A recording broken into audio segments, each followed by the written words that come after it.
The blame game. Here's a really good lesson I wish I learned earlier. No one wins the blame game. It is much better to work at changing the things you can change, accepting the things you cannot change, and developing the wisdom to know the difference between the two. Blaming others is contagious and is passed along like a virus. Merely being exposed to someone blaming you of something causes you to want to turn around and blame someone else. Blame is like that hot potato you pass down to the next player who gets burned. The last person in line finds himself being blamed for some completely unrelated failure to which he has no defense. So, if everyone in this game gets burned, why do so many people play along? The motivations behind this blame game are natural. As we've said before, there is a human need to be accepted and liked.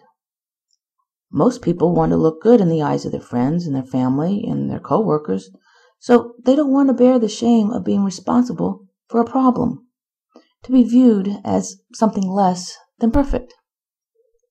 In the workplace, being responsible for an error may carry with it penalties, such as reprimands, pay deductions, demotions, or even termination.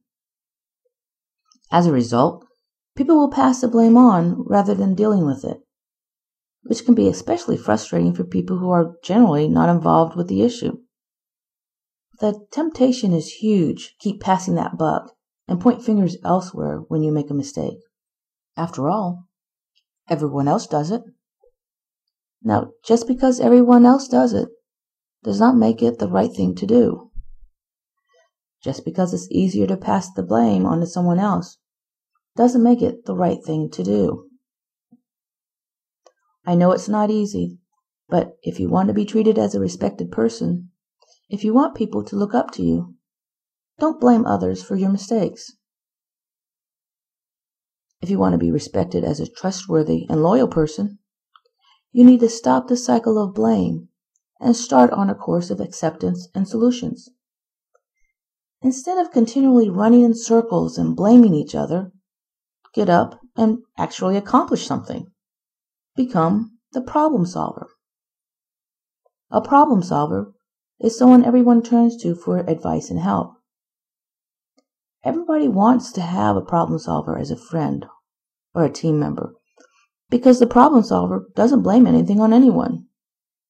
The problem solver sees problems as simply a fun puzzle that needs solutions. They see broken systems and mistakes as learning opportunities and ways of improving things for everyone involved. There's no blame to give, only opportunities to share. To develop this problem solver mentality, first become an example by confidently taking ownership for your failures.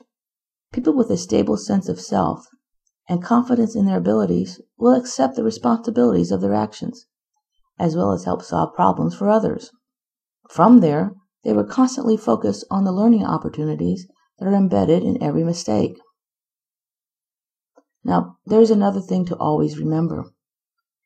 No matter how great a problem solver you become, not all problems are within your power to fix. It is just as important for you to be able to release and let go of what is out of your control as it is for you to take ownership of what is within your control. Serenity prayer sums it up. Grant me the serenity to accept the things I cannot change, courage to change the things I can, and the wisdom to know the difference.